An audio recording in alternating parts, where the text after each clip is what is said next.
What's up, folks? This is Valentino. We're taking a second out of the podcast to let you know about one of our supporters, people who've had our back from day one, the good folks over at the record company. And the record company, sitting there minding your business, so what the hell is a record company? The record company is a nonprofit music incubator on a mission to help make Boston's music scene more sustainable for artists and fans. So that means everybody gets a little something from the work that they're doing over there. And what kind of work are they doing? That's what you're asking yourself? Because, what else would you be asking yourself? What they're doing is they have an incredible recording studio, top-of-the-line equipment, everything that you need to get you out of your boy's basement, out of your bedroom. And not only do they have all that stuff, but they have it at incredible prices. All those bottles of champagne you pop in the club, for less than the price of one of those, you can go get your project done. And isn't it about time you get your priorities straight, fam?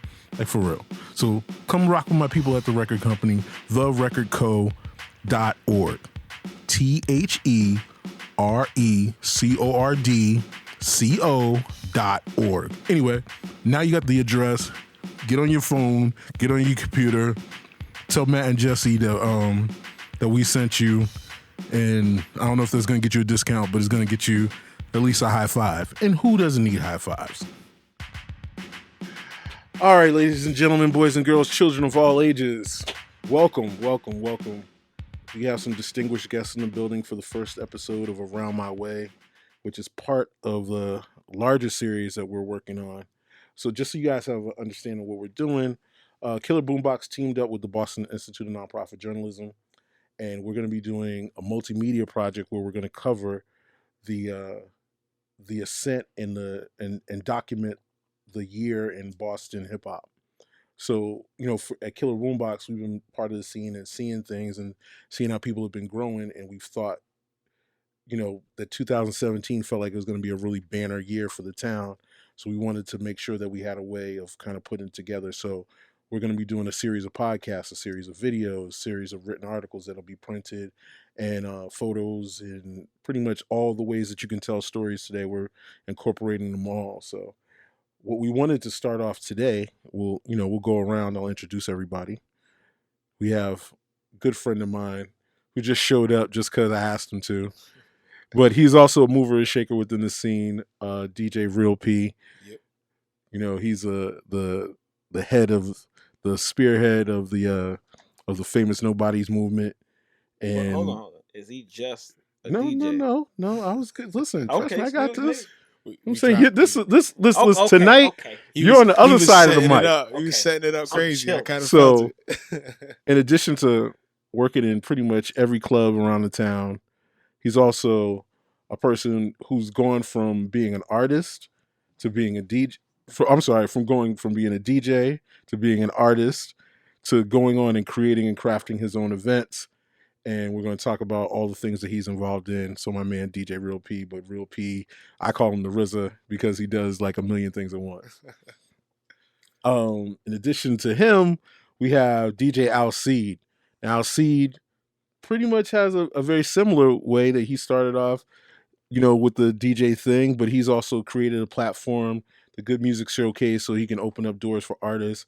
He's done everything from nightclubs to concert venues to shows out of town, South by, A3C, he's done it all. So we have him. And in addition, one of my favorite shit talkers in the town, the host of Jammin' 94.5's Launchpad, and also tour DJ for Jordan Lucas, and general person who has his finger on the pulse and is in the know, my man DJ EDubble. Thank you, man. I appreciate that. He got a lot to say. Yeah. He got a lot to say. And in addition to all the three of you guys, you got me, G Valentino Ball, editor at KillerBoomBox. I forgot for 2 seconds. At KillerBoomBox.com. And in addition, we have a very good friend of mine. I think we've been drinking beers in clubs for 10 years now, probably at least. One of my good friends in the world of journalism, who, in addition to being the founder of BINJ or co-founder of BINJ, is editor over at the Weekly Dig, and author of what, 3 books? 3? Go ahead, man. Well, I mean, I don't really. It depends if you count the music books. You know what I mean? Okay, well, The Wu-Tang books. I like how you try to stunt real Triple quick, my right? number, fam. Listen. Triple my number. So I'm sorry. Okay, Look at the addition to- stats. So the music books and I mean, I've written a lot. I've written a few books okay. because I actually, I learned from covering hip hop for so long to take that into my own hands, and it wasn't a joke. The books I did it independently. I get tired of talking to labels, and I realized I was a big fraud because I was writing about all these great independent hip hop labels, and I was like trying to get a book deal with some big, company that didn't want to really look at me. So I did it on my own, and I got many books out, and I get the money from them still, Exactly. no matter But I just I want to listen to y'all talk tonight. That's what this is about. But I just want to say, like, the reason that I wanted to be a part of this is because I'm not even that old. I'm 37. I'm a little old, but I'm from the era in as far as writing about where, like, I wanted to. We were used to be fighting to write about the hot artists who were coming up. It was me or Marty, or there were so many writers over the years. There was just like, and the cats were before us, and usually, you pass it down. That's how it goes. But the issue is that a lot of what y'all are doing is bigger than things that have happened in the past, and regardless of the size of it, people had things written about them. Like it used to be like if you were doing some shows and you had a little bit of buzz for even a couple of months, you would have like a Phoenix or there would be like a feature about you, right? And that would serve as like, hopefully they got it right. Hopefully they spelled your neighborhood right and they interviewed the right people, because that was going to be like your master narrative. Because then when the national outlet wrote about that, they would look at that, the pictures that were taken to you, those become the pictures that are like used for years. That's how like Virtuoso wound up with that goofy, like, remember him with like the glasses, that one picture, it's used a million times over. My point is, a lot of that doesn't exist anymore. We have artists who are breaking out of Boston. It's like, I actually, I'm listening to music, but I'd like to know a little bit. And just like, nobody's even written a profile. So I'll pop in every now and then. But my point is that I'm really interested in more than just the music. There's so much happening. There's a real, everyone uses the word scene, movement, whatever. There's a real society, a culture, a community here. And that's what we want to help people understand in all, across platforms. So really putting this in some of the artists. If we cover an artist and they're from Dorchester, for example, we have a relationship with the Dorchester Reporter. So we'll be running stuff in the Dig, Dorchester Reporter, and there, if there's a artist who has like who's bilingual, we have a relationship with El Planeta. We're going to run a Spanish language version. So my point is, we're going to try. We want to help. It's not just about helping spread the word, but also getting that that story. There's reigniting that energy when it comes to documenting. I think one of the things that, and we'll jump into the questions in a second, but one of the things I think is a problem, and on the journalism side, is that you have people who in our era, and I hate to sound like this, but this is really the only way to say the it. old heads, right? Yeah, and I really work hard not to do that. But in our era, it was really about us being the fly on the wall to document what you guys were doing. Mm-hmm. Now you have a whole era of content creators and people who want to be the star themselves. Mm-hmm. And, there's a place and a way that you can do that. But I think many times what gets lost is the culture and the music. So people say they're doing it for the culture, but they're not. They're really kind of doing it for themselves. But the question that I kind of assembled you guys to discuss is something that I've kind of felt coming out of 2016, watching, stuff like the wave build and see what a third year anniversary, seeing Over Easy kind of just build into this movement, seeing Good Music Showcase, just seeing all of these things come out, Joyner getting his deal, like all of these things coming on, Bia making moves, Stiz, like all of this stuff coming together made me feel like these things were coming together to make 2017 feel like it was going to be a really banner year for the town. And the question for you is, what do you guys think in terms of the city and what our prospects are for 2017? Who want to go first? I think more so now more than ever. Alcide, that's Alcide.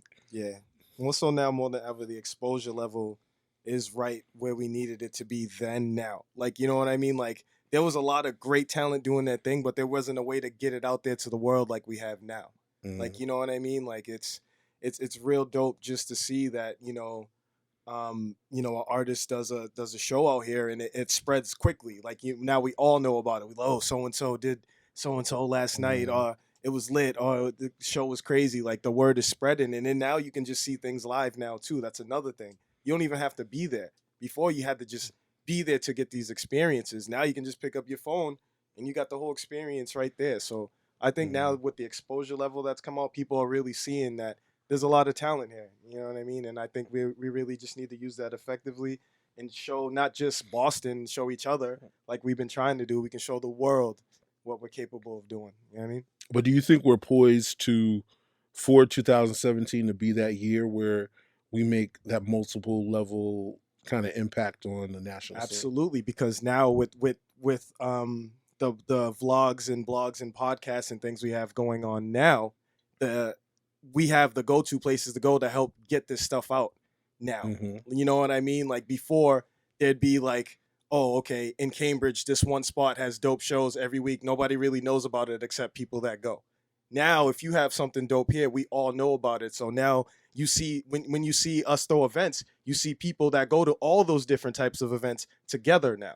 You don't just see the guys that go to just Middle East, just at Middle East anymore. They come out and they come to Boston to go to events, or they come to my events in Quincy, or you know what I mean. It's more so, you know, more unity now in the music scene, more so now than ever. So I definitely think 2017 is going to be that year where all this energy just comes together and we really do something really great with it. You know what I mean? So my answer, I think this is a yes and no. Okay. I think in a sense, I agree there is more unity. I think the talent level has somewhat decreased, even though, I mean, some may disagree. But there's more artists. There's more artists, but that doesn't mean the talent level increased. There's a lot of good artists, but I think there's always been a lot of good artists in Boston. You look back with Acrobatic, Guru, all of these L spitters that have always been around. But I think there's good artists. There's a lot of bad artists as well.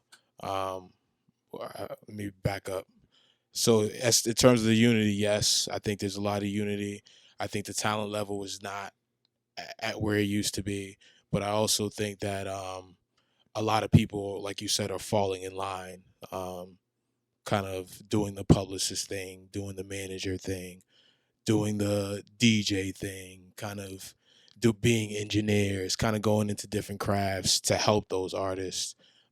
That's why a lot of artists that are not maybe that good within the scene are elevating, are moving up. And sometimes the artist with a lot of talent really doesn't have that force behind them to move up those ranks within the city. I think that's happening a lot. A lot of the cats that are super talented aren't getting a lot of spotlight on them. I think that's our job, like Alcide, like myself, EDubble with Launchpad.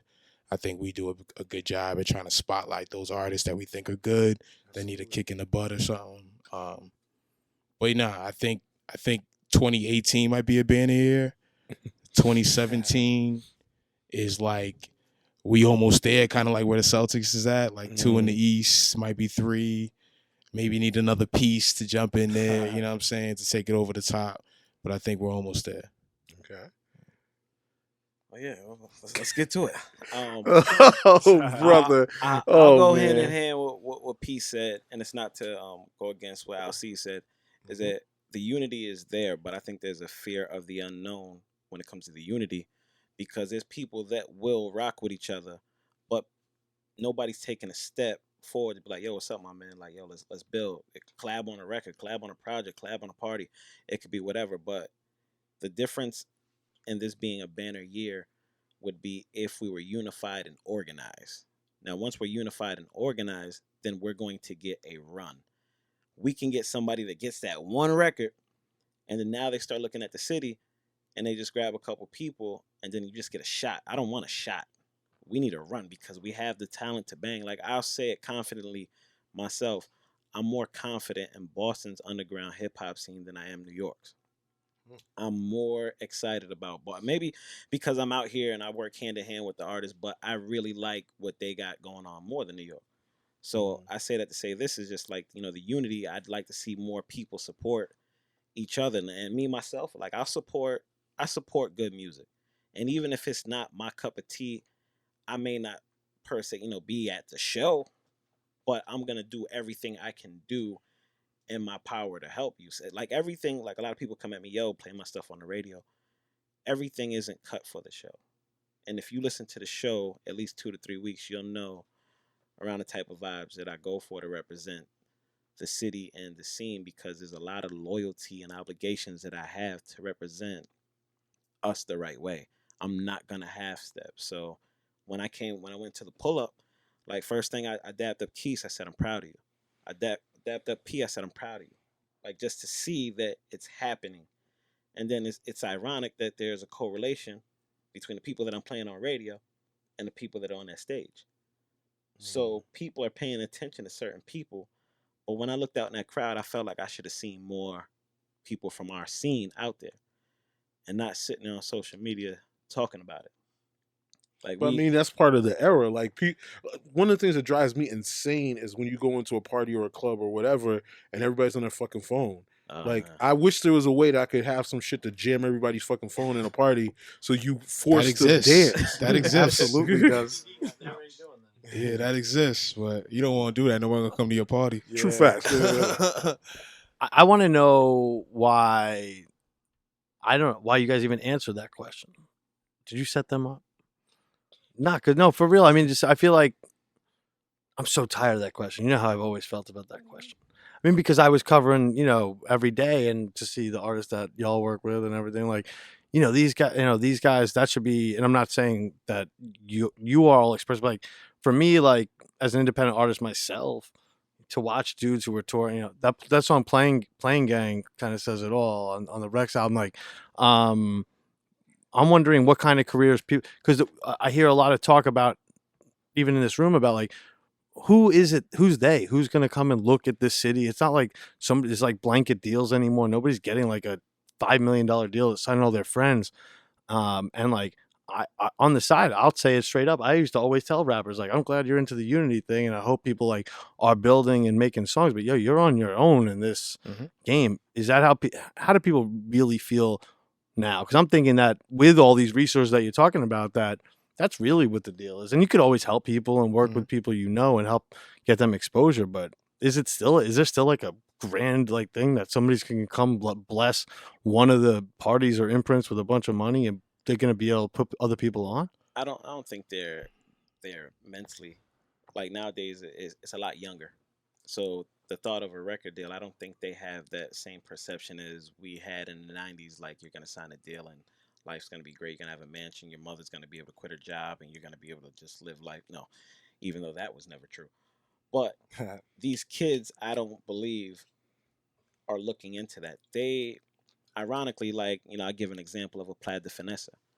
Like, that young boy's on stage enjoying himself, caught in the moment, and just giving it all he has.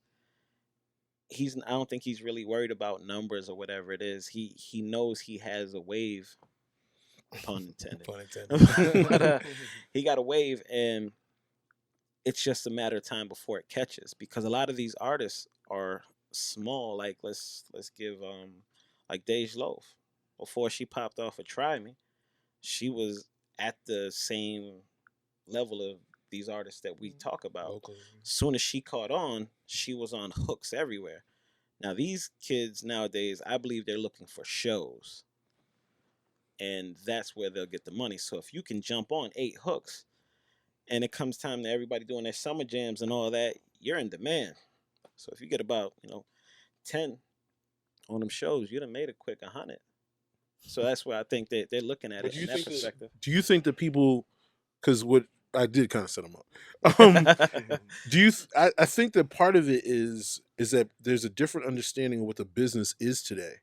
And I think there's models. Like, one of the things I love about what you've done, P, is that you have just built kind of this model where I almost could tell that it came out of frustration of hearing no. So you were like, fuck that, yes. And you went and created the yes. You see what I'm saying? So when you can create your yes, how long is it before that check comes in so that you don't need to do that? You're creating an opportunity in the lane for other people. So it's like the idea of you know, obviously we all want to go out of town and hear a record ring off that's from somebody we know and really have it connect. Like, this is a good feeling.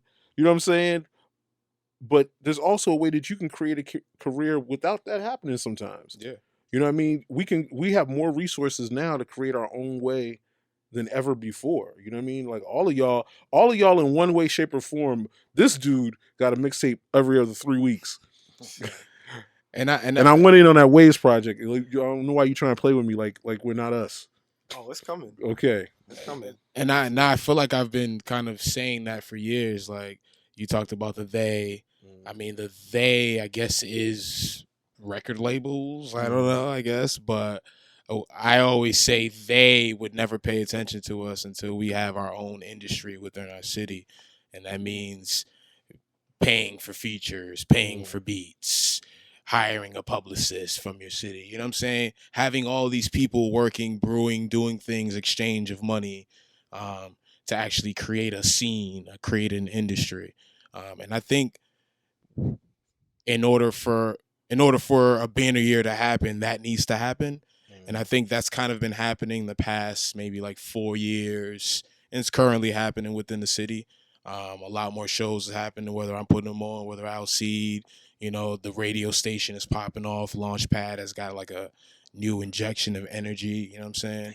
So there's a lot of things happening.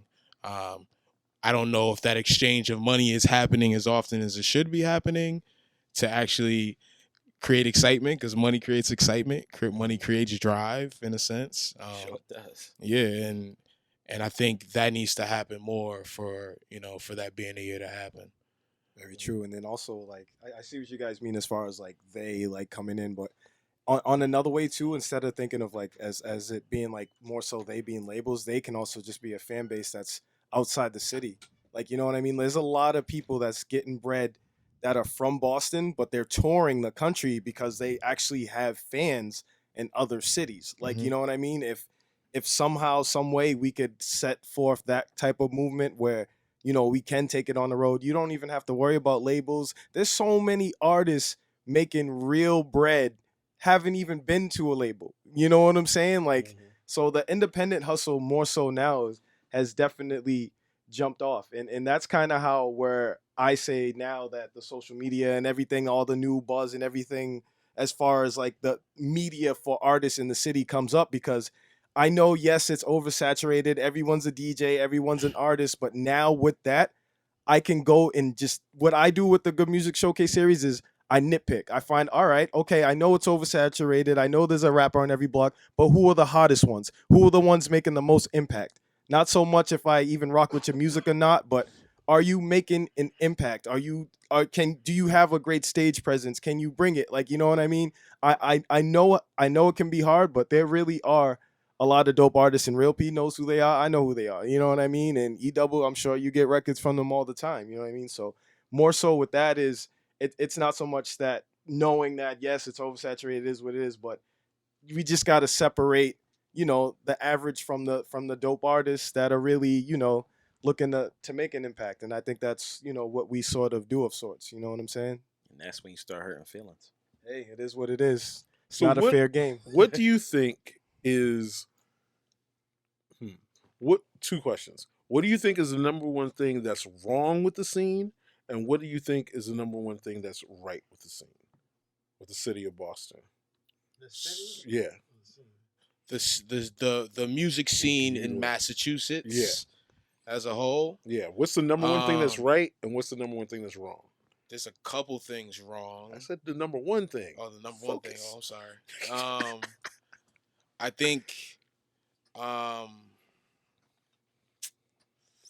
what's the word? Not arrogance, but entitlement. Yeah, entitlement. That's the word. I think entitlement is a big issue within the music scene within Massachusetts. I think a lot of artists have put in zero work, but you know, social media has created kind of a pseudo fan base for people. You know, I can click someone's song 1,000 times and give them 1,000 plays, and they'll think they have a fan base. You know what I'm saying? I think before I think FN was kind of the last of that generation. When Famous Nobodies came out, we had to hustle just to have Chubb play our record. Like, we was going hard for weeks, for months. You know, I feel like that kind of thing doesn't happen anymore. It's just an email. It's just a tweet. Let me show love to this DJ, or let me come out to his night one time, play my record, and get you either get mad if he doesn't play it, or you tweet him the next day if he plays it. So it's like, it's just an entitlement thing. I think that's a big issue. What's right with the scene? The number one thing right. I think there's a lot of, it kind of maybe contradicts what I said earlier, but there's a lot of collaboration within artists. I don't know if those collaborations are exchanging money. I think that's an important thing for people to get paid for features and beats and all that. I think that makes people go hard. But I think there's a lot more collaborations happening within the scene, a lot more artists working together. So I'll go hand in hand with the entitlement. I deal with it. Oh yeah. You number one, probably. Oh my goodness, bro. Like, I wish y'all could hear what's in that email, so people don't think it's just me.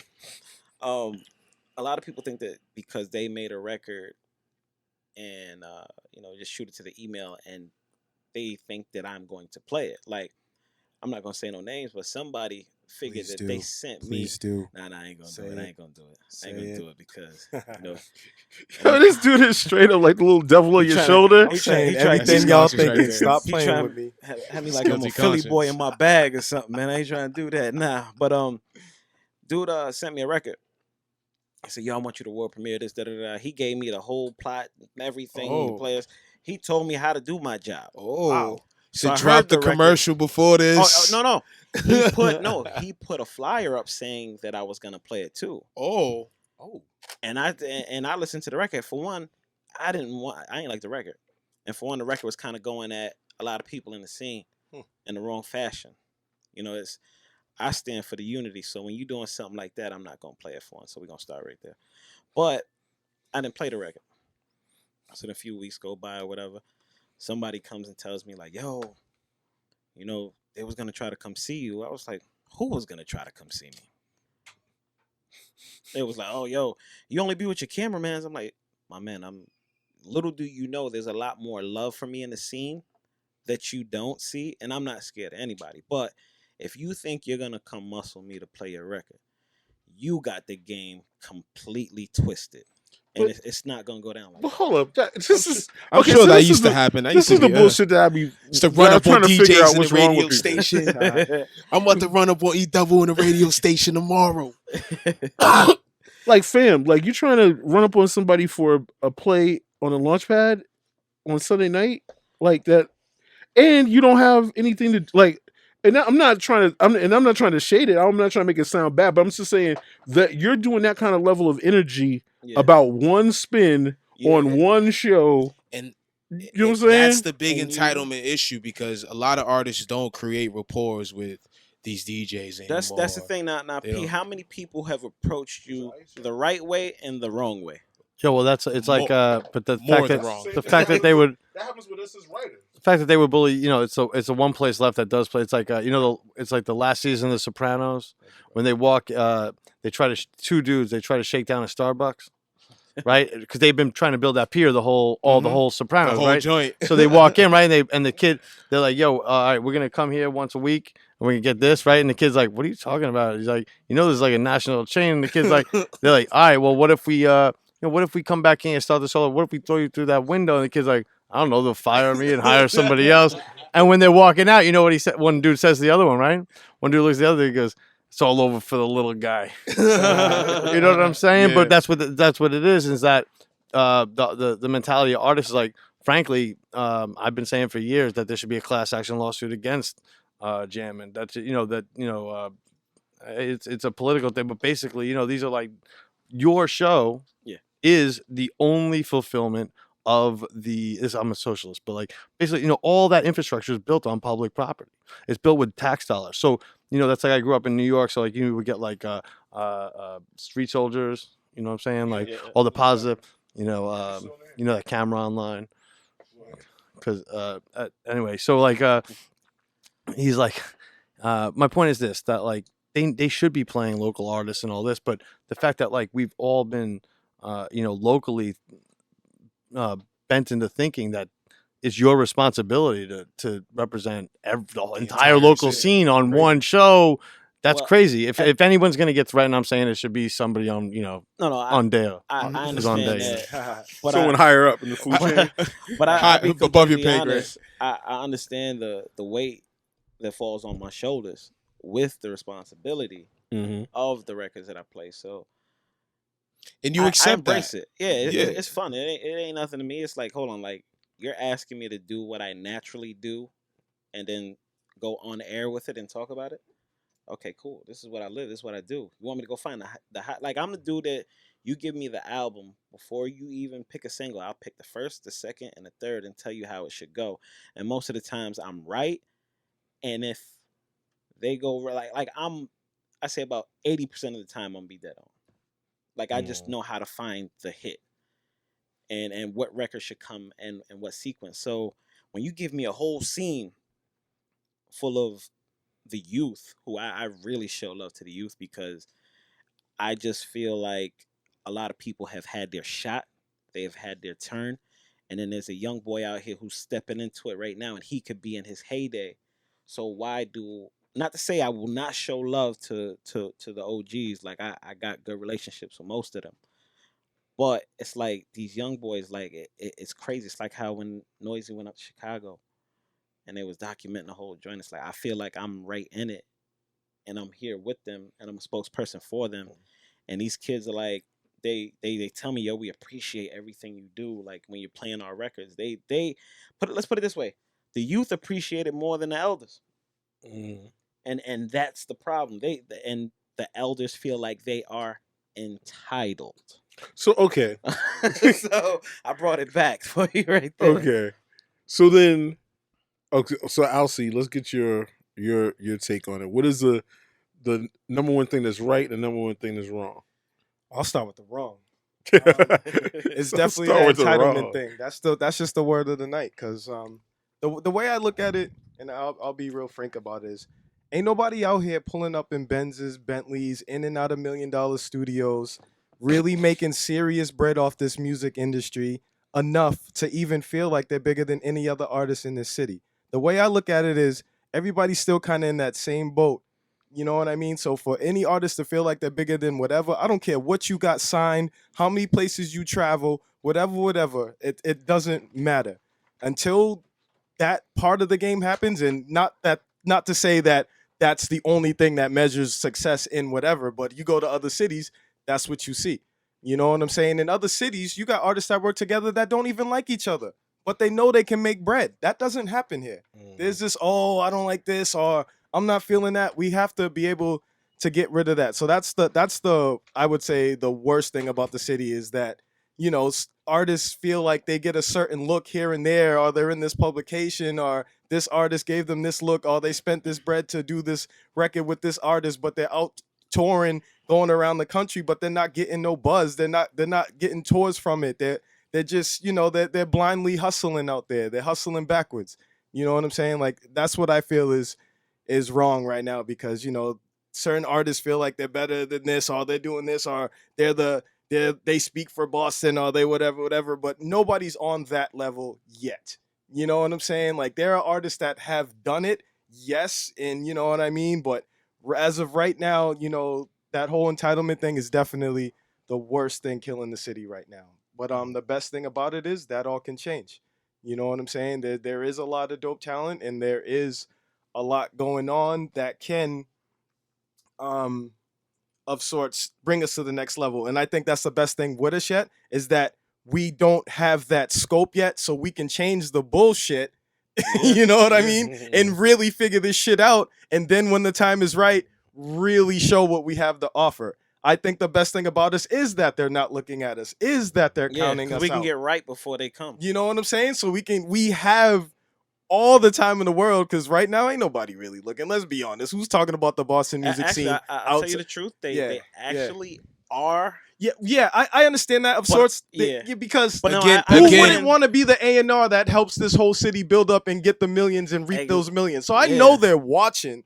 don't get me wrong, but right now we're still so under the radar that we can fix this shit and take it to another level and really do some things. So again, we're so conditioned to say they. Yeah. Yeah, so crazy. I can't. See? It's killing see, Chris. They 'cause- Let's is just the establish next the they. level. It don't have to really be an entity or some people that's Yeah. actually looking at No, us. I but know- just, but you know, I know next exactly- level. I know exactly what you're at. There's I- another aspect to they though, because Yeah. one of the things that I loved about the pull up, one of the things I think that I love about Over Easy, not just to be heaping praise on you, but man, nah, he's like, it's you'll take it, love. right? Nah, it's love, man. We contributing, bro. But one of the things Chest out there, one of the man. things I love about Absolutely. what you do is that there are actual fans in there. Like, how many shows have we gone to?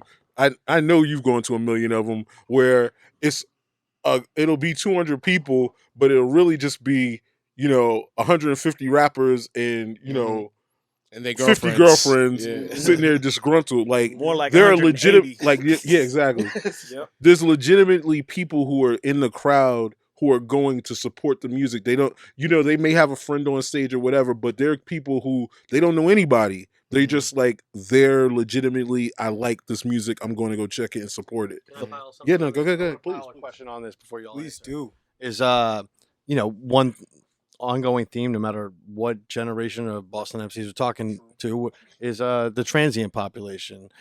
I feel that your generation has done a better job than I have ever seen of capturing that college audience, to be local cats or I don't know Absolutely. if there's some explanation for that or how do you, and don't forget it's still a transient population, how do you rejuvenate that every couple of years? Have you figured that out yet? I think a lot of local cats just really be on these campuses, man. Working. Like, yeah, honestly, like It ain't working. when I was spitting Putting in like work. college, high school, after college, like we wasn't on the campuses just sitting around politicking with the girls, going with the white boys smoking bongs and shit. Like these new artists, they just do that all day. But you know what? And then they're their homies though. That's That's the thing. But so before college, like that's where it already started in high school, because you seen on stage. Yep. You seen it. It wasn't just it was some people up there that was spazzing. They ain't had a microphone in their hand at all. Mhm.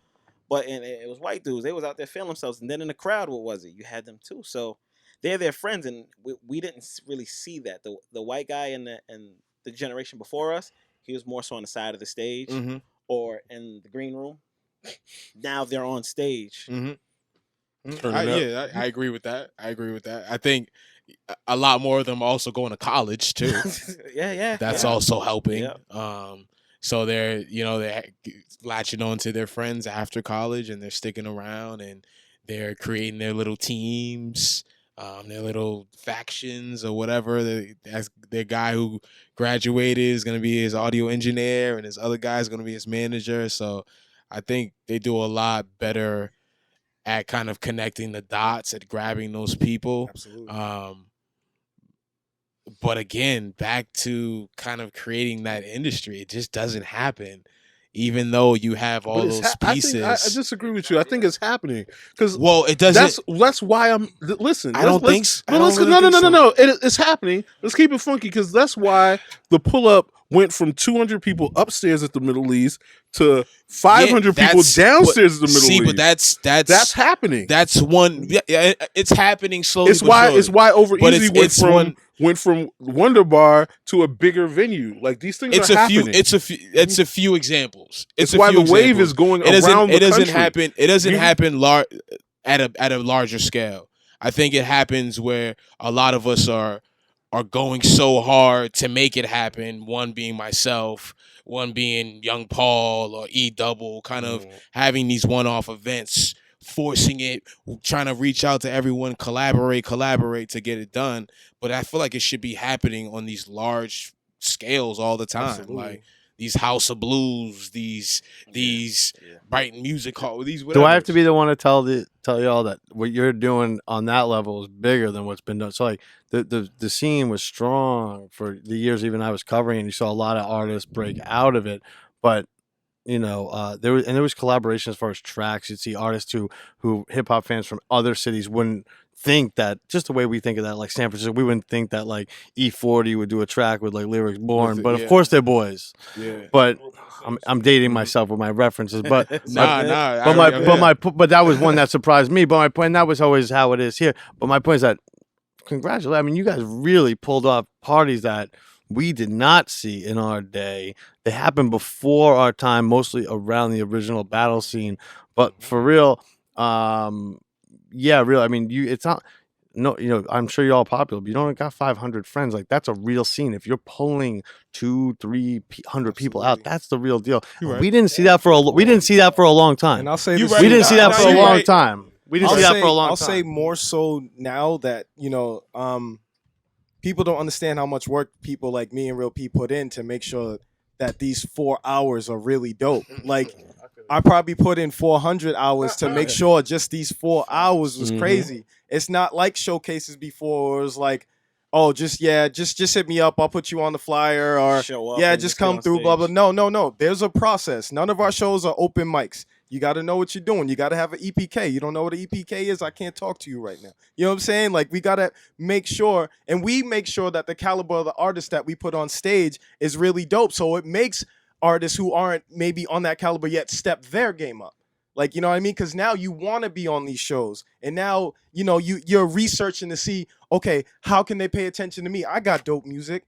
How could I get on that stage? Or how can now you got artists actually putting in work, and they're actually making songs or doing things to get on the stage. Like, I've had artists make songs and do joints just for that stage. And they hit me up like, yo, I made this song just so you could hit me up. Just so, and you know what I mean? Like, it's crazy now. You know what I mean? So then, hold on. So, okay. I'm feeling like nothing's ever changed, though. I feel like I'm in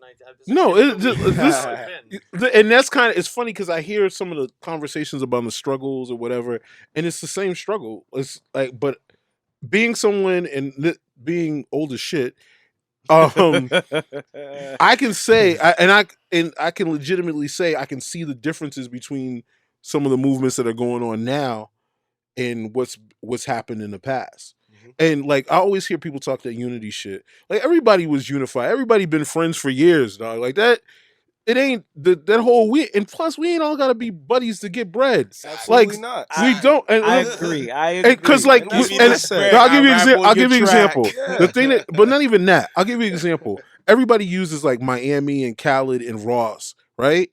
So it's when they first started, it was Khaled, Ross, Pitbull, Fat Joe, Trick, Fat Joe. Yeah, because he was living in Miami. The point, because he's the first. He put Khaled in Terror Squad. Yeah. Only familiar with his DITC Oh, here we go. Nothing Anyway, nothing wrong with that. Nothing wrong Yeah. with that. The point is that that's them. There's got to be at least 150 more people in fucking Miami that are probably sitting in like, y'all talking about unity stuff. They didn't unify with us. What's up, folks? This is G Valentino Ball. We're taking a second out of the podcast to let you know about one of our supporters, people who've had our back from day one, the good folks over at the record company. And the record company, sitting there minding your business. So what the hell is a record company? The record company is a nonprofit music incubator on a mission to help make Boston's music scene more sustainable for artists and fans. So that means everybody gets a little something from the work that they're doing over there. And what kind of work are they doing? That's what you're asking yourself? Because, what else would you be asking yourself? What they're doing is they have an incredible recording studio, top-of-the-line equipment, everything that you need to get you out of your boy's basement, out of your bedroom. And not only do they have all that stuff, but they have it at incredible prices. All those bottles of champagne you pop in the club, for less than the price of one of those, you can go get your project done. And isn't it about time you get your priorities straight, fam? Like, for real. So come rock with my people at the record company, therecordco.org. TheReCordco.org. Anyway, now you got the address. Get on your phone, get on your computer, tell Matt and Jesse that we sent you. And I don't know if that's going to get you a discount, but it's going to get you at least a high five. And who doesn't need high fives? that's them. So that whole concept of we need to have a unified front and da da da da. That's not always the case. And I've always and maybe it's me. A lot of times when people were like, "Yo, we need to collab, we need to be unified," they want to ride on your wave a lot of times. Yeah. But before we even get, let me tell you this real quick. Let me tell you this real quick because I had that same thought process that you had, and what I looked to do was I wanted to link with all the dope DJs in New England, period, just to see if we could do something like that. So I linked up with DJs in Connecticut, Rhode Island, New Hampshire, Vermont, just to see that. But what I did notice with that is none of them have the exposure level that we have, period. We still, Boston, as far as New England is concerned, can be the first city to really push it out there and then have those, not lesser, but just, the smaller hip hop markets around. So I have been actively working to help to help make that happen. But I've noticed those cities don't have the exposure level we have. So every time I do that, they more so want to just come to Boston and do more things in Boston and you know what I mean? I'm like, yo, what's good with Connecticut? What's good with Vermont? What's good with New Hampshire? They're like, well, there's not, like, you know what I mean? But I definitely did my homework on that. It didn't quite go the way I wanted it to go, but it also showed me that here is where it's definitely gonna jump off at. Well, with the unity, I'm gonna be real quick because I know we get time or whatever. But with the unity thing, I was saying more so like the fear of the unknown. It's like somebody could see an artist like, yo, I would do a dope record with him. I got this record for him, but that ego is not gonna allow me to walk across this room and dap you up like, yo, fam, I'm a fan of your work. Like, yo, well, because he could be receptive to it. Like, yo, I was thinking the same thing, but because you want to sit over there and be hard in the corner. And that's the problem. But we're talking about a music, and we're talking about a music and a culture that's based on competition and clashing. So I'm not saying we are the world, but you can't. So you can't. It's traditionally based on that, but it's not based on that now. But even with that's that, not what really hip hop's based on. But no, it is. It's just that motherfuckers are more passive aggressive with that shit. So motherfuckers will be across the room from each other and they'll sneak diss each other and put little fucking subliminal shit that's a on Twitter. Thing, right? Yeah, you know what I'm saying? So it's the same mentality. It's just the execution's different. Yeah, you're right. Like at least if I didn't like Chris, I just didn't like Chris, and I would be over across the other side of the club. Like, I can't stand that motherfucker. Mm-hmm. And he would know it, and I would know it, and we just wouldn't talk. Now y'all dap each other up, or be looking kind of like you want to dap each other up, but then don't want to, and then be talking to so and so, then creeping his girls' DMs, all types of crazy shit. All right, so another question for you guys: looking at the scene, let's name names. I'm all for it. Here we go. That's where the problem starts. I'm a fan of this scene, man. Okay, so let's name names. Who are the artists 2017 you see making some noise? We can all go around. I got one. If you want, I'll go first or I'll go last. Whatever. Y'all go. It don't matter. Let's go. I got a couple of people. I got a few people too, man. It's kind of hard. So let's go, Real P. I mean, it really depends on if these people drop projects. Yeah, I'm just saying, just from you have a good indication of who's going to do what. Like, who do you think is going to make? First off, I think Avenue's going to do amazing work this year. I think Avenue's one of those artists that kind of use all his resources around him, use all his tools to make sure that he's putting out a solid product before he actually puts out the music. I think. I always say Khalif is the hardest artist. Shout out to Khalif, man. Like, Khalif's really the hardest. I heard his new single. I heard the whole album, and it's amazing. I'm like, yo, Herbie, get it to me. Well, hold up. Text your man, dog. You know what I'm talking about too. Tell him, like, yo, why is everybody gotta listen to this and we ain't heard it? Hey man, we DJs, bro. No, yeah, we got a lot of input. But you know what I'm talking about. I'm about to cuss this guy out. Go ahead. But I think if he puts out his project, I think he's gonna perk up a lot of ears. He's gonna get a lot of national attention. I think he's got a very unique perspective talking about Khalif. Yeah, and I think he definitely can make a for real impact. I think the thing that I'm worried about to keep it a thou wow is I'm worried about the production. Oh no, don't worry. I'm worried that the production in the strong, because it's not like he can't. We obviously know the boy can rap, so that's not the problem. Like, I just want to make sure that they understand how to structure and create songs that are gonna grab people's ears. I think he got. If everybody heard it and I ain't heard it, I can't make an assessment. I think that's been criticism before, and I think he's taken that into account. Okay. And I think he's addressed that. He's worked with one producer, so they develop a sound. Unified sound. And it's a dope sound. And they have a nice concept going. So I think it's gonna be dope. Khalif's one artist, another artist. I think Reem Scully is really dope. You know, some people may not like it because it's kind of trap rappy, but I feel like he has great concepts. We need everything. But I'm okay with the trap with somebody with a trap perspective if he can actually rap. Oh, Yeah. Reem Scully can rap. Yeah, Absolutely. I think he's a big year for him. He got a nice team around him too that's pushing him. Yeah, Enia Zoe, man. Shout out my Haitian cats. I'm African though, so it's all good. I'm just black, so. But now he got a good team around him, and they're pushing him. They're pushing him outside of the city as well, which is good. Okay. But he never forgets home. He comes home. He always hits the stages. He makes sure he does shows, which is a big thing for artists. They don't do enough shows out here. But yeah, those are my three that I think are I gonna ain't make stopping noise. at 3. I'm gonna tell you now.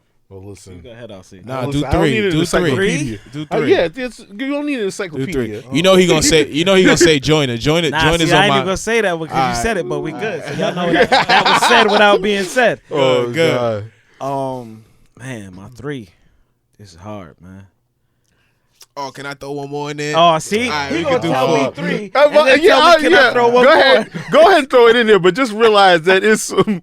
I might be biased because that's my man. He got a lot of production on my albums, but Latrell James is another one. Shout out to Latrell. Shout out man. Latrell. That's the homie. Yeah, man. that's the unsung hero of the scene, man. Yeah, I feel like he's kind of Absolutely. contributed in every way, whether it be engineering, whether it be production. I've seen him DJ someone's set before, like You know what he gets told- featured. On You know the what I'm phone, saying? he said, I don't care what it is that I have to do. Like, just let me be a part of it. I don't care if I have to just do this. Like, I'll be a part of it. Just come to me. Like, he just wants to contribute. Fam, I wrote up a status on Facebook. I'm trying to dabble in producing. You know, I'm about a year in. I'm pretty good actually. I ain't one time to my horn. But I was like, yo, I need some more sounds. This cat sent me a whole Dropbox of sounds and loops, and you know. So it's like it's crazy. It's crazy how that works. I gotta say, for real, two of my biggest moments is like this year and listening to a lot of the artists I've been listening to for years, like seeing Joyner pop up on Tech 9. That blew me away. I'm like calling him, I'm like, same Joyner, of course it is, you know, because Greg's been keeping me up to date with everything happening. Of course, you know, being from Generation I'm from, Joyner is one of the people I could really listen to because he actually raps. Wait till you hit a new project. And I don't mean that as a slight, but really, you know, I don't like. I feel you. If you're missing any bars, I'm not listening. You know, so end of story. I get it. and then Latrell popping up on something really arcane, like some art rap album I was listening to. I remember, and I hit him up. I'm like, what? How did you end up on this? But it blew me away, and he really knocked it out. And then Latrell you know, also just on some production shit where he just pops up and can go from yen to doing something like He produced on Little Dicky's album. Yeah, But I'm saying he can do he can go from yen to going doing something. his range is incredible. Doing something like with Mo Pope, and then going and doing something with Av. Mm-hmm. His range is incredible. Talented cat. But nah, I don't want to hog the mic. Y'all go. Go ahead. I'm gonna let you go out. See, I gotta think. No, I don't like no rappers, man. I don't like nobody. Well, just I say think I'll see. everybody's whack. Don't send me nothing. I don't like none of y'all. I just don't. But now I'll start with my guy. You know I got to do my guy. You know what I mean? Prano. Darius Haywood. Oh, My guy is definitely on the come up. He's doing his thing. There's a lot of dope artists doing their thing in the city right now.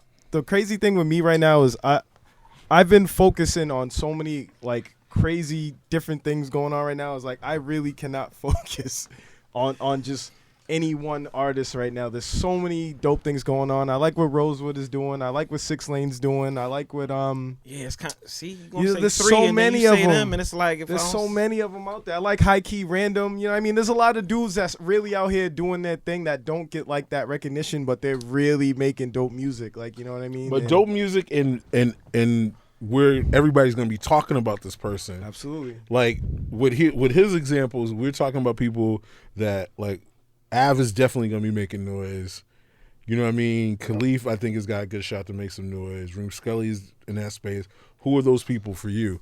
Those people who are like, okay, Well, I named 3 already, but I'll name one more. Look out for my artist one more time. 10-year-old phenom, Ava Freitas. She's on her way up too. She's doing her thing. She's got a lot of things going on. She just did a movie.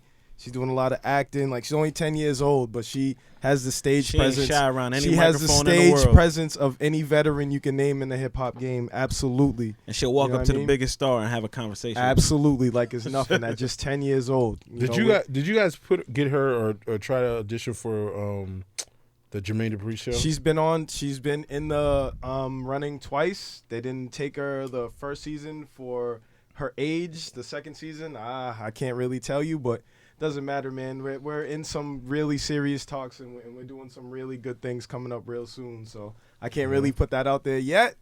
But, you know, a few of those things have a lot to do with why we're getting these meetings and why we're doing the things we got coming up real soon. But definitely look out for her, man. But, yeah, you know, that's me in a nutshell. Those are the artists I'm focusing on listening to. And, you know, if they're dope, they'll be on my stage, man. All right, That's who it. you got? It's the worst thing for me to do, man. You gave me 3. So I'm going to take about 6. So life is full of challenges, brother. Nah, but keep it 100. One person that I've had my eye on, and he's always sent me good music, was Jeff Replay. Okay. Oh, yeah. How we And- forget that? Yeah. Hefe. Yeah. Hefe. Ask for I remember more. that at the pull-up, Ask for too. I more. remember that. That was funny. Replay, he know what's up, man. Yeah, I just been a fan of dude. Always stayed on him, like, yo, like, you need to make your presence, like, get out here and start pushing, because what you're saying, I almost feel like he could be the Travis Scott of the scene, the dude who's in tune with the sound and can bring a certain wave to it. Like, I mean, even I talked with Dutch about it, and we both had the same conclusion about it. Shout out Dutch Rebel, yo. Replay, gotta say, Dutchy Do Bad. And the reason why I'm saying that is because I'm hearing the other music that he has, and It's fire. yeah, it's ironic because it takes some people so long to get it to how to make a record, and there's some people who just get it, and he's one of those that just get it, and it's like it's effortless for him. So Dutchy, goodness man, hey. So Jeffrey played Dutchy. One more, EDubble. He talking about 6. He can't even pick 3. I was just thank you. I appreciate that you brought y'all that want up me to fire because I was off? about to say the Nah, same fire thing. off. Nah, chill He's out. like, All right, so my I homie wonder. Millie's. Shout out Billy's. Yeah, see, They call me you Blanco. stole one of mine. Yeah. And see, and the reason being, like, Millie's that guy. and it's not biased, but Millie's keeps me up to date with what's going on. Like, I it's not uncommon for Millie's to hit my jack at 8:00 in the morning and ask me for feedback or input, or yo, this is what I'm trying to do. You got mail. Yeah. He hit me, and so that's why him being receptive too. It's like me and Millie's never had a relationship, but he sent me a record, and I was like, yo, this record's dope. And then from there, that's how it starts with good music and it ends with good music. We can talk about everything under the sun. About your kid plays basketball, my kid plays basketball, whatever that it could be. No, but it's about music. And if the record ain't hot, like, we can have the best friendship. We can talk about everything other than music if the music ain't hot. So Millie's, That goes back to creating a rapport with DJs and see, and not having that How entire. many times Chubb turned me down with records that I had? It's crazy. And I'll say that about He hurt my Willie's, too. feelings many a day, but the key was I never took it personal Never took it personal because he never made it personal, and we were always smooth. And when I came back with something hot, he always supported it. But it was just a matter of me not being a jerk when he told me no. Absolutely. It's not even about the yes; it's about how you manage the no. Yeah. And I'll say that about Millie's too. He's super professional. Like, I mean, I told him had him open up my latest project. Asked Dude for a drop, and I know he's always on the go, always busy. He even had time to come to the pull up. I hope you see him. he came through. He pulled up. Yo, hold on, and I gotta get y'all a story I behind didn't see that. him to, or you that night. Yeah. to tell you guys the truth, what he did is he bought Celtics tickets for his mom's. Yeah, you So saw he he was at the couldn't game. back. Yeah, he couldn't back out of the game, and he was Yeah. like, "Yo, I'd much rather be at the pull up, but I can't. My mom." So Mm-hmm. he was like, "As soon as I can get out of there, I'm shooting over there." And then I looked to the side of the stage. Yeah, there it we go. was. Yeah, we take care of the artists, man. That's what I'm saying. It's like Yeah. build a rapport, man. You pull up to our shows, man. We gonna take care of you, make sure you feeling good. But you can't be one of these asshole artists that think because you sent an email that we friends now. Nah. You've never come Bro, I to get any of my that all the joints. time. Or show me love. Oh, You you see, I thought you were about to ask me what mine were. no. Well, Okay. we gonna get there too. But see, I said 3, Yes. and I ain't say my homie. Now Mm-hmm. the reason why I do that is because I don't want nobody to feel like if anything, he gets the worst treatment than everybody gets. Yes, it's like if it was really biasness, I would be playing his music all the time because I got all his music. Like I unleashed one record that he didn't want me to play, and I did it anyhow. I didn't care, like whatever. So I played it, and his manager hit me. He was like, "Yo, I seen that tweet." Like I don't care. That's why I did it. Like I played the record. That's why I but- tweeted it. yeah, so I didn't try to keep it a secret. I did. I tagged him in it. So there we go. But with him, like that relationship that I got with him, that's 8 or 9 years. And when I found him at that time, I was like, he was just some tall kid. He ran up on me at a club. Him and Izzo. And they was like, "Yo, we need you to host something." I'm like, "Yo," and didn't know nothing about the kid. But I listened to him. I was like, "Yo, this kid is like nice." And lo and behold, probably about 5 years prior, Kid Kaz, he put me on to the kid. He sent me a record from him when he was like he ain't have no bass in his voice whatsoever. So it's been a dream he's been chasing. So and just for me to be there, but I don't even push him like that because I don't want nobody to feel like, oh, that's his man and he DJs for him. Nah, it's not even like that. He gets the worst treatment. I played Jeffrey play, Dutchy Do Bad, everybody way more than I've ever played a joint on this record. Okay, so He's saying cats that was on my stage. too. Yeah, I was like just that. about- okay. But it's correlation. You know what it is. I think for me, it was a couple. It's a couple of people. I came to the pull up to see Dutchy Do Bad because I heard about him. I'd seen stuff, heard a couple joints, so I came specifically to see if the energy in the room, because for me, live music is you always really the kind of the litmus test for me. Mm-hmm. Chris. So the live music is always the litmus test for me. It's always the kind of like that lets me know. So when I saw him take the stage with, it seemed like his entire block. Yeah. I was like, dog, I know. Strip life. I was like, I know Keith and I was like, I know Keith and Chevelle is back there having a heart attack. It's like, dog. That's exactly what was happening. And I can believe there was a conversation with, and I know he just like, yep, no problem. So I came to see what he was going to do, and I was definitely impressed. But in terms of the artists that I actually think or I could feel making an impact this year, I definitely got to go with Avenue. Like I feel like his project might be one of the most important records of the year. Like that music is crazy, and just because of his approach, the visual of it, the same level of care that he had with the records is the same level of care that he's had with the other components of it. So every cover looks the same way. And then plus I know people from that neighborhood who are like, yo, this feels like our neighborhood. Like, so that whole concept and that energy that he's putting into that project, it feels super Boston to me. He sounds like he's from Boston. Yeah, Absolutely. and it sounds super Boston to me, but it doesn't sound like something that only we would listen to.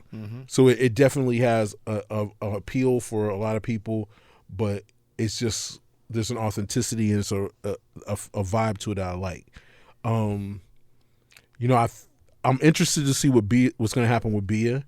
Like she already got out here. She caught a Latin Grammy, which is crazy, which is bananas, and nobody talks about that. Yeah, like this girl is walking around with a Grammy and like Grammy fam. You know what I'm saying? I don't care if it's a Latin Grammy or not. Yeah, it doesn't matter because whoever's talking shit about her Grammy ain't got one. Ain't got one. Yep. And chances are won't even know what it feels like or smells like. Exactly. Yep. She was on stage at the Latin Grammys and caught a Grammy. And she signed to one of the greatest producers. And let me tell you this about Bia. When she come home, because that's the homie, she squad, she'll come home and she'll chill like none of that shit even happened. Mm-hmm. She'll be in the hood chilling, like, you know what I mean? And that's the difference with her and other artists. She can be on stage with Pharrell going crazy in front of, you know, thousands of people and come back here like the shit never happened and be cool through the and humble, not acting like she better than anybody else. That's why I fucks with Bia. One of my favorite pictures that John ever took was the one that he took of her at Over Easy. Yeah, it was a good pic. Yeah, the one where her with the grill out.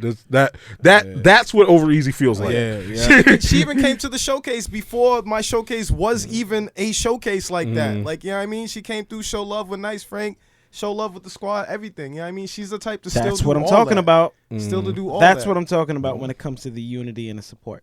That's exactly what I'm talking about. Absolutely. I mean, that ego, she ain't got no ego. She come through with Nice Frank, and you know what?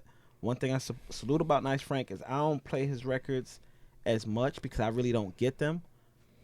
But he shows me love and support regardless. Shout out Frank. And I said, you know, I go back to some of his records, and he's on top of it. Like he gonna catch too. That's somebody bringing. But like, there's certain people that only are brought up in the only show up when they're brought up in the conversation. Yep, and that's a problem. Absolutely. Well, I wasn't on the pull-up bill. Mm-hmm. I saw all the names. I said, "How can I not be at this?" He was there. and even more. Dog, you got me to come outside. Yeah, already. And then that's another thing. Like I'm trying to do. I'm like he'll tell you like, dog, I'm not going anywhere unless it's something that I need to. Yeah. Like unless I either genuinely want to go and be entertained or something that I feel like I need to be at. Exactly. We need that because I'll go to a spot right, and I'll see Real Peace flyer maybe sitting on the table or wherever. I'm gonna snap that. I'm gonna post that. Like we need more of that. Yeah, I don't have to be standing next to Real P or thinking about Real P to do that. I'm just doing it to show love to my brother. I mean, I do that. I think we all do that because I've done that with people where it's not even our party or something. Yeah. I'll be like, yo, go through and check such and such or whatever because this is where we're going tonight. You know what I'm saying? Yeah. But so I was saying Ave, back to my list. So I was saying Avenue. I was saying B. I think because that Bobby Brown record, like I get mad every time I hear it. Bobby. Every time I hear that record, I get angry because that record should have ripped the walls off every club in this city and around the country. Yeah, I agree. And honestly, with this new edition joint, I feel like I'm the only DJ that plays that. Yeah, you were. Because one of the few people when I went outside, you were the one who played it for. Did I hear it from you first? No, I didn't hear from you first, but you did play it at the workout. Okay, yeah. That was like the second time I heard it. I was like, this shit is crazy. That's a crazy. Like I know to the point. I know she's like, yo, that's the dude from KillerBoomBox that likes Bobby Brown. I don't even know if he knows my name, but he knows. She knows I like that record. But you see, at the same time, you like a track like that, but she's also in Latin America. Yeah, no doubt. Not even speaking English. And I'm not mad at that. Like go experience all the world. Like that's what the world is for. So I believe with all of those things kind of coming to pass, I think she definitely has the ability to go. I think Millie's definitely is somebody who has the ability to go. I think he's finding one of the things I felt for a long time is very interesting to hear you say about him being professional because there definitely was a time when he wasn't. Oh yeah. I can vouch for that too. But I respect it. I respect that he's kind of gotten on the right track. He's really kind of fixed a lot of that stuff. Yeah. And then as he's progressed on that side, on the business side, he's also progressed on the music side. So he's found his pockets. He found his vibe. He's found his energy. Yep. That Lessons record, I think, is going to be a go. Fire. And the main thing I give him too is before a lot of these rappers was doing it, he was hitting the road, traveling. Yeah. I hardly see Millie's home. When I see Millie's, it's at South by, or I happen to stumble into a bar in the middle of Times Square, and there goes Millie's at the bar ordering bottles, or I happen to be in L.A. or Miami, and there go Millie's. Like, you know, this is a quiet stunt on that to let you know where he's going as well. Yeah, I feel I just want you to. I just want to. Those are real spinning at things. this club. He said I was over here, and I was over there. He too. can vouch for that. But I'm just letting you know that he just made it a point to let us know where he's at. I heard it. Okay, I just want to make sure that somebody else caught that. Absolutely. We need to travel more. That's another thing Bostonians don't do. We don't travel. Hit the fucking road, man. Like a lot of these dudes are scared to go to Providence, stagnant. dog. They don't That's leave a fit- that's- Roxbury. You scared to Leave go down to Dorchester. Providence go fuck with my man Nasty, dog. That's a field trip Yeah, for man. him, man. They need permission slips, bro. They ain't ready. Apparently. But we got to say that, G. At the end of the day, that's one main thing, too. If I don't say it enough, we need to travel. There's no way in hell we're going to try to build some sort of a movement if all of us, if the majority of us don't even leave the area of Boston. Like, you know what I mean? Like, Well, I think part of more people need to hit the road. And I think really the biggest set up mistake is things. that people don't even approach New England like that. Yeah. Like, you got to think about it. If you put all of New England together, that's essentially the tri-state. Because you have to So come if to you New England nigga. to see or hear about it. That's But the no, problem. I'm saying as a Bostonian, people don't treat New England like a bigger entity. advantage So, of the for territory. example, Yeah. And it needs if to you're be. not going down and creating an audience in Providence, you're dumb. If you're not Absolutely. going out to Hartford, you're stupid. You're not going out to Amherst. It's 10,000 kids out there in the 5 yo. colleges. It's 10,000 kids out there. You ain't going Ready to go to get some of that party. bread? Mhm. You ain't trying to go get part of that wave? And it's Listen, if you don't can go, already you know what I'm that saying? coming off the You ain't rip, going up you to don't want it. Maine? You don't want it. You gotta One travel. of my favorite terminology stories happened in Maine. I can't tell it on the Shout podcast. out term. Hold on, G, I got something to say. Go man. ahead. Now, since we got this microphone, you brought it up to me. Oh Lord, here we go. How is it that in Massachusetts, specifically Boston, Mm-hmm. we get so territorial? Territorial in what We sense? get so territorial to the point where Boston doesn't really. I'm not gonna say the artists because the younger ones are different because they network a lot. How is it that they're not networking with the artists in Providence and Hartford, like you say, or anywhere? Like when you go to New York, Fab ain't like, yo, we ain't rocking with. I ain't We going ain't, to we ain't Queens. rocking with Dave East because he's from Harlem. Like, nah, he ain't from Brooklyn, son. Nah, he's not doing it. They're embracing everything, and look at the concentration of artists in that the span of the city that they in their state. Now come to Boston, we're smaller. How do we have a bigger ego and we are more like territorial? I think here I'll tell you. when there's- I can answer your question. I think one of the major problems, and it fuels a lot of the mistakes that we have in the city, is that people don't have a realistic understanding of how the business works. So they don't understand how to get booked because they don't have anybody who's kind of worked them through that process. They don't know how a show works. They don't know how getting on the radio. Like, for example, people get mad at you for not playing their records, but they don't realize that to a degree, and not to a degree, jamming it in the scope of the radio world is the end of the road, not the beginning. I love when you say it, G. So when you and So true. and because if you understand the format of the radio station, you understand that you don't break records at jamming. Jamming is the last place the record gets after it's a It hit. catches on. Yep. Yeah. I'm Like, just it's ahead of the curve. literally That's all. it's literally hits radio is in the format name.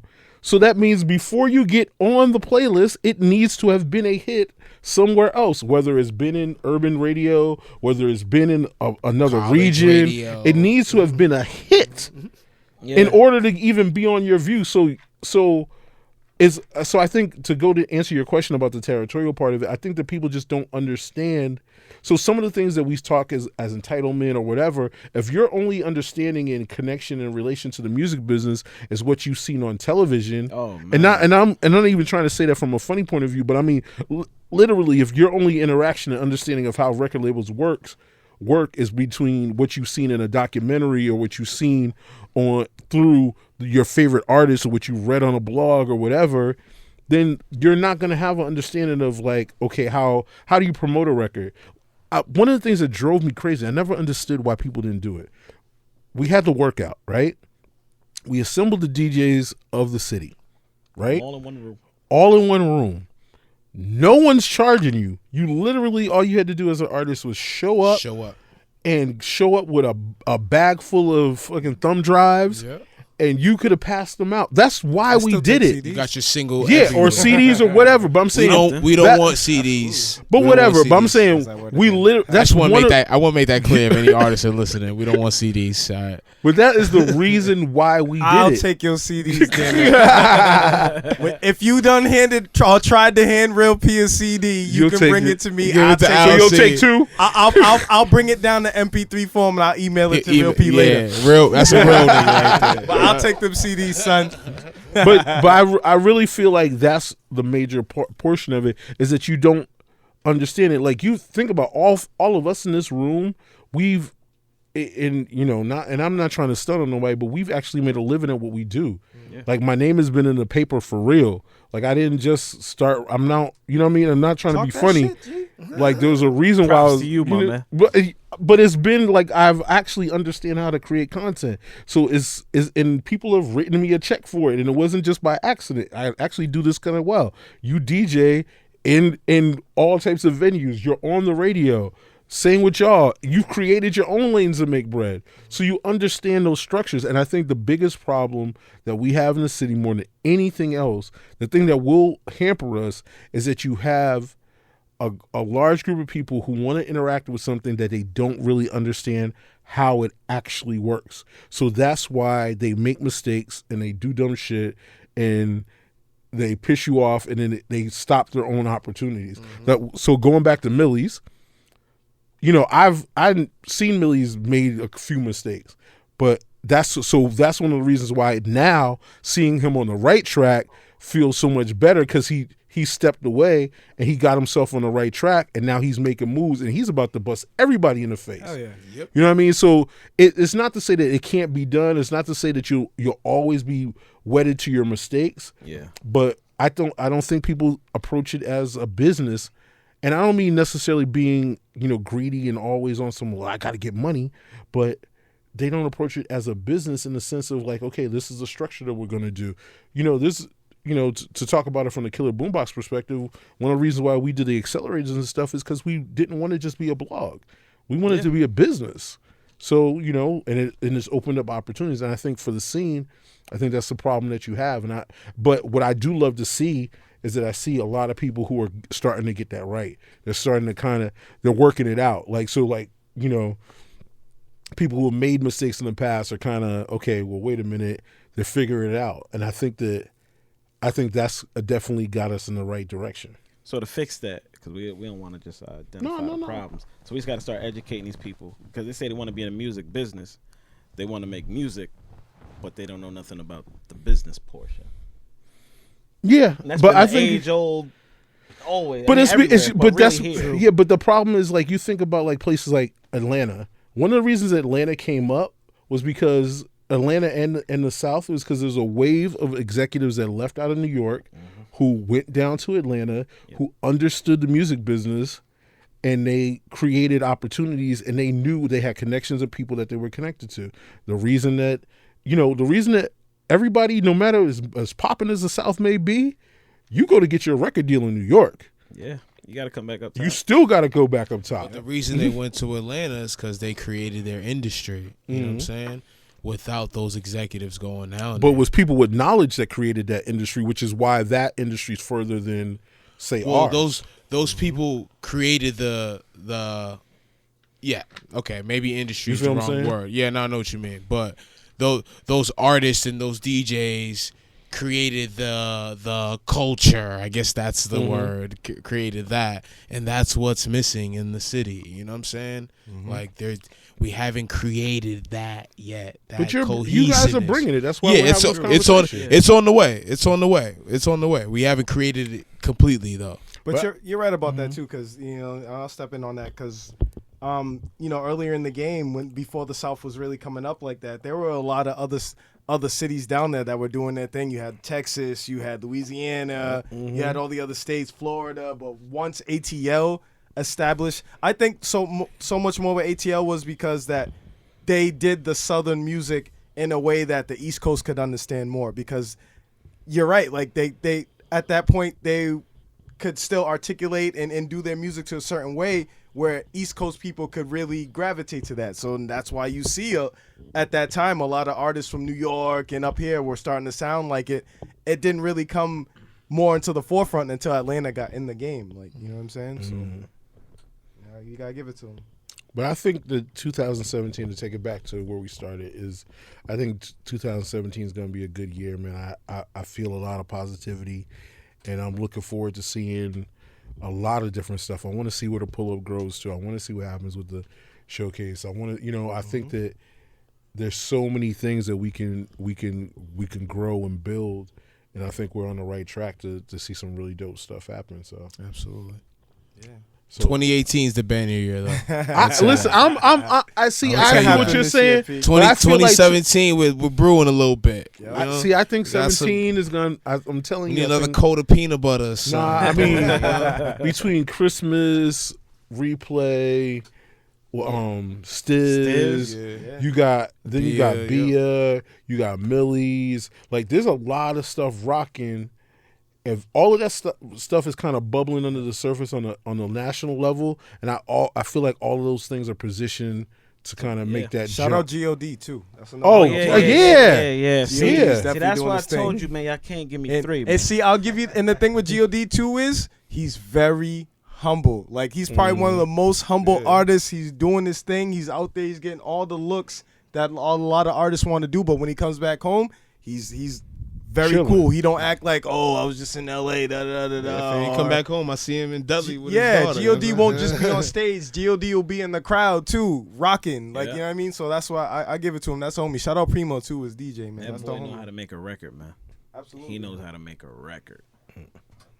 So I'm trying to think. That pretty much it. So listen, gentlemen, thank you very much for coming out tonight. We talked a lot of shit. It's all good. I really ain't talking no shit. I was true nice Bostonian shit. He would not. EDubble exercised a great deal of He was decorum. actually a lot more nice than I thought he was. Yeah, he exercised a great deal of decorum and patience, which we know this is not his true nature. I think he recorded his show. If you know me, you know me. So that's all that really matters.